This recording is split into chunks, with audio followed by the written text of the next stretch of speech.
Yo, balik lagi di Cari Cuan dari Motret sama saya Fusui Heroes. Azmi File. Alright. Oke, di pertemuan hari ini saya pengen ngebahas tentang brand nih. Kita tanya-tanya langsung ke Fusui Heroes yang menurut saya jagoan banget soal nge-branding Aduh, nih. sebel, iya. Oke, Om Fusui cerita dulu dong. Brand itu apa sih?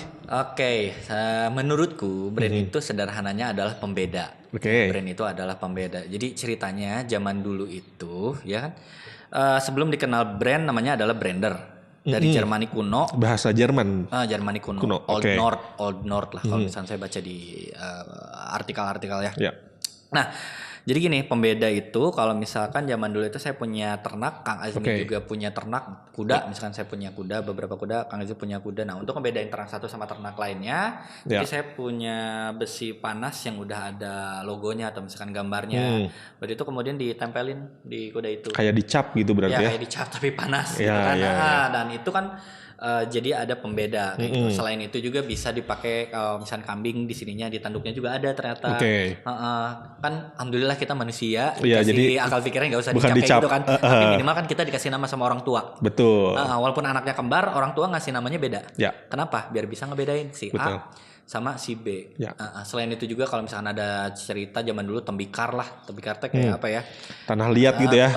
Perabot Tanah liat. rumah dari Kalau tanah misalkan liat. ngelihat tembikar dari Yunani kuno, Mesir kuno, China kuno, atau misalkan dari tiap daerah itu ornamen-ornamennya juga beda gitu. Kenapa? Karena kan itu menjadi identitinya Ya. tembikar dari tempat itu. Ya. Nah, sama kayak sekarang brand itu menjadi pembeda. Betul. Dan elemennya juga ada banyak sih. Banyak ya. Kayak gitu kan. Jadi brand itu gak cuma nama ya. Kalau tadi kan dinamain, misalkan sapi punya si A, kambing punya peternak si B gitu kan. Nah berarti brand itu tidak sekedar nama. Nah kaitannya di fotografi nih, yang harus dilakukan dalam branding apa nih? Oke, yang pasti ya kita harus mengenal dulunya brand elemennya ya. Yang pertama ada nama, ada tagline juga, ada misalkan maskot, ada visual kalau misalkan dipoto kan. Misalkan si Heroes mainannya warna apa, ketika misalkan dikasih misalkan warna gelap atau misalkan warna coklat, ketika ngupload warna kuning kan pasti orang ini mah kayaknya bukan Heroes kan. Nah, berarti visual juga bisa melekat. Selain visual di dalamnya juga ada voice. Oke. Ada voice, bahkan ada jingle juga. Kalau misalkan Tokopedia kan kayak teng teng teng teng teng. Ya, ya. Kalau misalkan Gojek tuh lupa kayak gimana? Ya kayak gitulah. Tapi kan dengan mendengar seperti itu kita bisa teringat brand itu gitu. Dan ke semua elemen itu nanti melekat ke diri kita atau ke brand kita seperti itu. Jadi brand itu unsurnya banyak ya, tidak hanya banyak, nama. cuma nama doang. Jadi misalkan kita berfotografi, brand itu nggak cuma nama fotografi kita. Misalkan ada selama ini yang saya pakai nama fotografi, nama pribadi atau nama brand gitu ya. Jadi itu sebetulnya hanya salah satu unsur. Salah satu unsur. Yang sebetulnya di balik itu banyak banget unsur lain yang harus dipikirin. Oke. Nah, kenapa si fotografer penting banget berinvestasi atau memikirkan tentang brandingnya? Karena gini, menurutku karena saya pemain wedding fotografi ya. Ya. Di Bandung kotanya. Kalau ngelihat dari segi persaingan gitu ya. Banyak banget nih brand-brand fotografi yang main di industri wedding. Betul. Mungkin tiap bulan pasti ada yang baru gitu karena kan udah mudah gitu kan. Terus kalau misalkan kita ngelihat visualnya juga ya mirip. Agak homogen jadinya mirip, ada tren apa ngikutnya ke sana, ada tren apa ikutnya ke sana, dan teknik-teknik juga tidak terlalu berbeda jauh. Nah, cuman kalau misalkan kita ngelihat itu yang hampir sama, katakan hampir sama, berarti kita harus membuat sesuatu yang berbeda. Harus bisa stand out lah, harus bisa stand out biar minimal kita itu dilirik sama orang. Kata Seth Godin ya, sedikit berbeda lebih baik daripada sedikit lebih baik. Jadi minimal ya berbeda dulu. Kenapa? Biar dilihat seperti itu. Apalagi kita sekarang ada di Red Ocean ya. Jadi Red Ocean red itu kan merah. Ocean itu lautan ya. Samudra. Jadi kenapa yang asalnya samudranya itu warnanya indah ya, biru, tenang gitu. Tiba-tiba warna merah. Kenapa? Karena di sana banyak persaingan gitu, banyak orang yang kasarnya bunuh-bunuhan untuk dapat klien gitu. perang strategi, betul, perang yang lainnya kayak gitu. Jadi penting banget jadi, untuk branding. Saya ingat istilah barusan Red Ocean itu munculnya atau lawannya dari Blue Ocean ya. Iya betul. Jadi ada sebuah buku tahun 2004 ya muncul istilah Blue Ocean dalam bisnis itu. Blue Ocean strategi artinya keluar dari Red Ocean, dari dari industri yang begitu padat dan berdarah-darah bergeser ke Blue Ocean. Nah, tapi mungkin kalau di sini teman-teman yang bermain di fotografi pernikahan mau tidak mau memang berada di Red Ocean. Karena banyak banget pesaingnya. Karena apa ya? Karena emang di situ dagingnya banyak ya. Benar, duitnya banyak ya. Duitnya gitu banyak. Dan terus ini juga Kang menariknya tentang branding gitu ya. Saya coba gambarkan. Jadi tahun 2014 ada riset, entah itu di Amerika atau di Inggris, suatu universitas mengadakan riset blind test. Blind test antara minuman Coke, Pepsi Cola, Coca-Cola sama Coca-Cola. Itu kan sama Coca-Cola. Persaingan dua itu ya rivalnya. Kan dia sama-sama Coke, ya kan dan risetnya itu si mereknya itu dihilangkan kan blind test. Jadi cuman ada airnya doang, produknya doang. Nah, dari segi warna sama ya? Dari segi warna sama, cuma gelas polos. Nah. Jadi kesimpulannya dari responden itu yang menyatakan si cola ini enak, yang paling enak itu adalah si Pepsi. Ya, dari sekian banyaknya responden ketika diminum, ini yang enak Pepsi. Tapi kemudian dikasih mereknya, ini merek, orang-orang milihnya apa? Ternyata orang milihnya itu adalah Coca-Cola. Karena di otak mereka minuman cola itu ya Coca-Cola gitu. That's the power of brand. Nah, ini menarik tadi yang cerita tentang Coca-Cola sama Pepsi. Kalau sekarang teman-teman di industri wedding mungkin ya. Banyak muncul di sosial media. Ya, betul.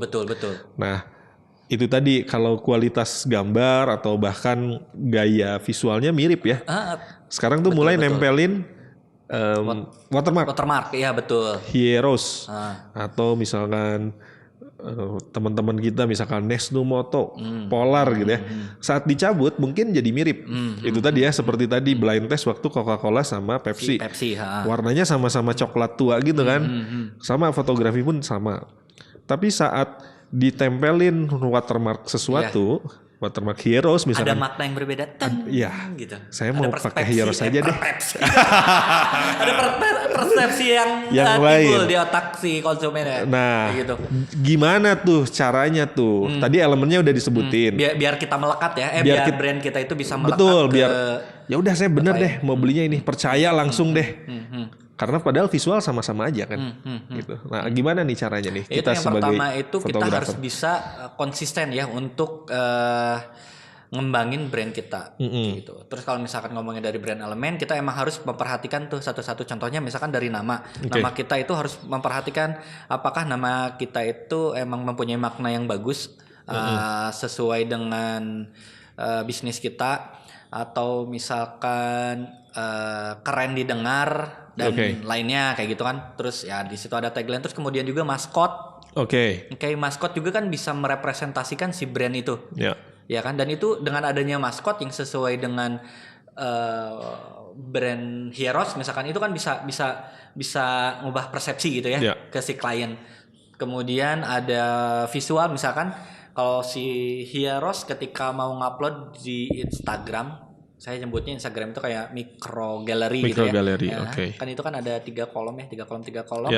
Sebelum ngupload saya pasti simulasi dulu nih pakai aplikasi namanya Preview. Biar apa? Biar ketika orang buka profile Hieros ya, langsung ada kesan pertama. Karena kan ketika buka profile Instagram nanti keluarnya ada 9 feed kalau nggak salah. Nah di situ kan langsung orang tuh bisa nangkap, oh iya misalkan si Hieros tuh kesannya kayak gini, si File Studio kesannya kayak gini, dan itu udah nempel di benak konsumen. Itu satu lagi sama namanya voice. Gimana sih si brand itu bisa menyampaikan sesuatu gitu ya, entah itu dari bahasanya, entah itu dari bahasanya bahasa Indonesia, bahasa asing dan segala macam, atau misalkan gaya berbicaranya, gaya menulisnya. Apakah misalkan si brand itu tuh ketika berbicara ya, atau misalkan nulis caption itu to the point atau misalkan serius atau misalkan puitis, brandnya puitis gitu ya. Itu kan saling berkesinambungan dan melekat. Nah semua ini harus konsisten biar apa? Biar nanti lama kelamaan brand kita dengan identity seperti itu yang udah kita bangun nempel di benak konsumen, sehingga konsumen tuh bisa berpikir atau punya asosiasi, oh image brand ini tuh seperti ini gitu. Dan mungkin yang satu lagi ya, setelah di benak konsumen itu kesannya udah didapat ya. Betul. Tadi ya voice-nya, warnanya, narasinya udah konsisten dibikin sehingga di benak konsumen udah tertanam sesuatu. Nah, saat servisnya kita berikan harus selaras juga ya. Iya, betul. Jangan tiba-tiba jangan cuma tampilannya keren branding doang gitu ya. Branding kalau misalkan nge-branding doang cuma dapat kesan pertama, tapi kalau misalkan ternyata kualitas kita kurang baik ketika di lapangan atau misalkan sebelum event atau pra event, pasca event kita servisnya kurang bagus, ya brand itu rusak juga jadinya. Jadi orang tuh nanti bilang ini mah pencitraan doang kayak gitu, selaras ya. Kayak gitu. Jadi jelas butuh waktu, butuh konsistensi betul. ya. Dan untuk nge-branding itu nggak bisa nggak bisa cepat, nggak bisa gurung gusuh gitu ya. Jadi setelah nama ditemukan atau nama ditentukan ya, baru investasi dengan sabar, panjang dan konsisten untuk brandnya. Betul. Tapi ini nyambung sama episode kita sebelumnya nih. Kalau nama udah ditemukan, pastikan dulu sudah diamankan ya. Oh iya benar. Biar investasi kita nih pasti bakalan investasi waktu, tenaga yang banyak buat ngebangun brand.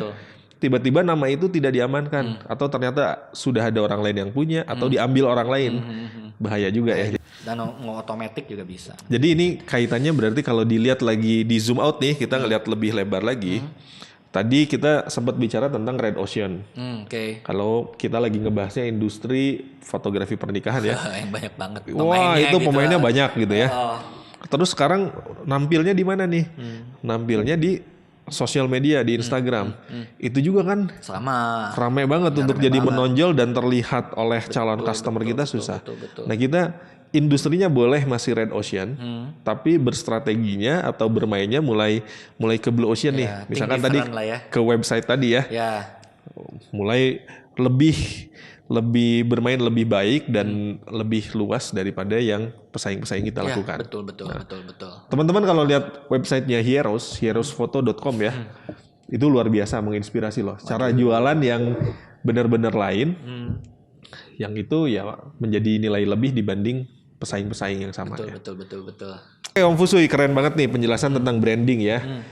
Pesan terakhirnya nih tentang branding nih, teman-teman yang udah punya nama brand, apa yang harus dilakukan sekarang? Yang pertama ya investasi di branding itu sangat penting. Ya. Terus untuk nge-branding itu kita harus secara perlahan, pelan-pelan gitu ya, karena butuh proses. Gitu. Dan pentingnya untuk nge-branding adalah biar kita lebih berbeda, lebih nonjol, lebih stand out daripada pesaing-pesaing yang lain.